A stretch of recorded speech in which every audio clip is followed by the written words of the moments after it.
Vous envisagez d'investir dans un bien immobilier en Espagne et vous ne savez pas comment calculer une rentabilité, c'est ce que je vous explique dans cette vidéo, mais avant toute chose, je vais vous demander une faveur s'il vous plaît, c'est de vous abonner à notre chaîne YouTube. C'est super pour nous, ça nous fait plaisir, on voit plein d'abonnés et on est content, donc merci si vous le faites. Dans cette vidéo, je vais vous expliquer plein de choses. C'est quoi la notion de rentabilité? Comment est-ce qu'on calcule la rentabilité? C'est quoi les charges à tenir en compte et les frais à tenir en compte quand on parle de rentabilité? Et ensuite, on va parler de comment optimiser la rentabilité. Donc, ce petit pourcentage qu'on aime bien voir sur un tableau Excel, on va en parler dans cette vidéo. 3, 2, 1, vamos! Alors d'abord, comprendre la notion de rentabilité. Déjà, il y a une chose à savoir, c'est que la rentabilité, c'est comme une monnaie en fait. C'est-à-dire que c'est un langage qu'on va avoir en commun pour pouvoir comparer. Moi, si je veux comparer le prix d'achat des choux et le prix d'achat des patates, en fait, grâce à la monnaie, je vais pouvoir dire le prix d'achat des choux, c'est 1 €, les patates, c'est plus cher parce que c'est 1,50 €. C'est pareil avec de la rentabilité. Donc, en fait, que vous calculiez en rentabilité brute ou en rentabilité nette, la première chose, c'est que ça vous permet de calculer et de comparer. Moi personnellement, j'aime bien, à titre personnel aussi, parler en rentabilité brute parce que c'est plus facile à calculer, c'est plus immédiat et donc tout de suite on arrive à se mettre des objectifs. Vous voulez acheter vos patates à moins d'1,50 € le kilo parce que vous trouvez que c'est la limite, voilà, vous n'allez pas parler en dirhams ou parler en dollars, vous allez parler en euros et ça vous permettra de mettre un seuil. C'est pareil avec une rentabilité.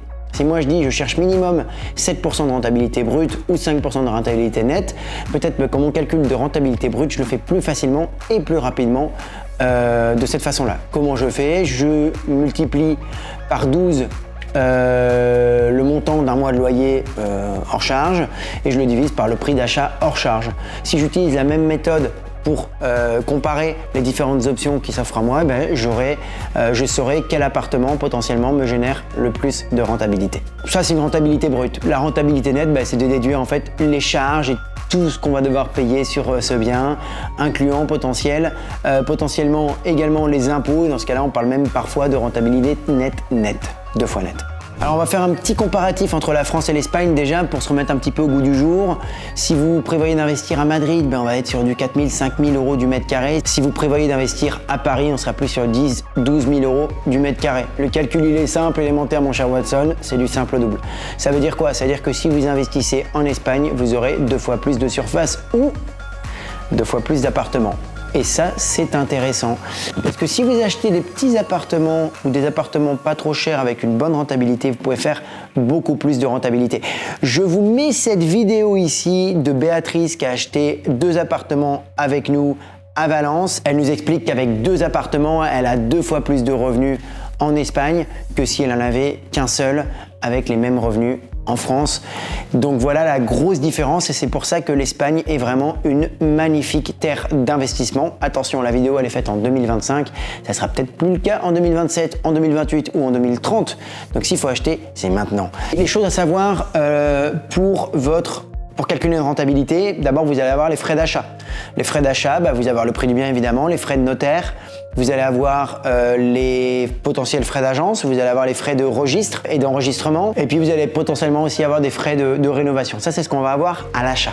Maintenant, on va avoir un deuxième critère qui va être les revenus locatifs attendus.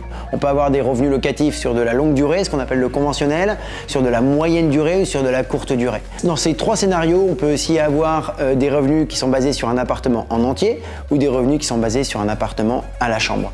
Il y a une chose à retenir, un seul conseil que je vous donne, c'est qu'en général, plus la rentabilité locative est intéressante, plus les ennuis sont proportionnels à cette rentabilité. Retenez-le, vraiment véridique, je l'ai vu en 8 ans d'immobilier, plus la rentabilité elle est élevée, plus les ennuis y sont proportionnels. Typiquement, si je veux faire une colocation et je veux louer à la chambre et j'ai acheté un appartement, j'ai fait 5 chambres, c'est comme gérer 5 appartements avec des parties communes qui vont pas être entretenues parce qu'elles appartiennent à personne, avec des charges d'eau, de gaz, d'électricité potentiellement qui vont monter aux étoiles parce que c'est difficile de les diviser par chambre, donc c'est vous qui les assumez à votre charge à 100% et potentiellement des problèmes aussi avec le voisinage ou des problèmes entre locataires, ce qui fait que vous avez des départs, etc. Ça, c'est quelque chose à retenir et je ne vais pas m'attarder sur ce sujet-là. Renseignez-vous sur les loyers dans le quartier, sur le taux d'occupation, notamment si vous voulez faire de la location touristique. Enfin, au moment où vous achetez, il y a des questions à poser à l'agent immobilier qui vous fait visiter, c'est sur les charges courantes. Vous allez avoir l'impôt foncier, vous allez avoir les charges de copropriété, vous allez avoir l'assurance propriétaire et potentiellement des charges d'entretien ou de réparation qui auraient été prévues ou déjà votées par une assemblée générale. Pour calculer une rentabilité nette, comme je vous disais, il faut avoir des notions de fiscalité. Donc pour ça, c'est aussi important de se renseigner. Si vous êtes résident en Espagne, ben voilà, vous paierez vos impôts en Espagne. Si vous êtes non résident espagnol mais en Europe, vous serez imposé à un taux sur les bénéfices. Et si vous êtes non résident hors de l'Union européenne, vous serez également imposé à un autre taux sur le total des revenus. Donc c'est quelque chose à étudier, à tenir en compte. Il faut savoir qu'il n'y a pas de double imposition entre la France et l'Espagne. Si vous payez par exemple 30% en France, vous êtes résident en France et 19% en Espagne, vous n'allez pas payer 49% au total. Par contre, vous aurez un reliquat à payer. Vous devrez payer la différence entre les 30 et les 19%. Ça, c'est la règle que nul n'est censé ignorer, mais je remarque quand même qu'il y en a beaucoup qui l'ignorent. Alors comment optimiser votre rentabilité? Ça, c'est un sujet qui nous intéresse tous. La première chose, c'est du pur marketing, c'est de mettre en valeur le bien au moment où vous le mettez en location. Ça veut dire quoi? Ça veut dire soigner sa décoration. Soignez le mobilier que vous allez mettre. Ne mettez pas que du premier prix, ne mettez pas les meubles que vous avez trouvés dans la rue, por favor. Mettez des jolies choses, vous le rentabiliserez après sur le loyer, sur la différence de loyer que vous ferez. Attention, il y a une limite à tout.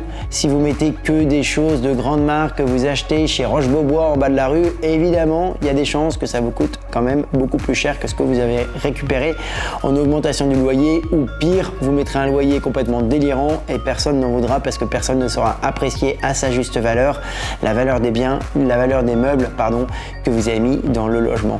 Donc une belle mise en valeur et après une mise en valeur au moment de la publication du bien. Il faut qu'il y ait des couleurs, il faut qu'il y ait des plantes, il faut qu'il y ait de la décoration, des lits qui soient faits. Ça, c'est très important au moment des photos. D'ailleurs, à ce sujet-là, on a une vidéo avec quelques conseils pour vendre son bien. Vous la retrouverez ici. N'hésitez pas à faire clic droit, à la regarder tout à l'heure parce que ce que je vais vous dire, c'est quand même intéressant dans le reste de cette vidéo. C'est important également de choisir le bon emplacement.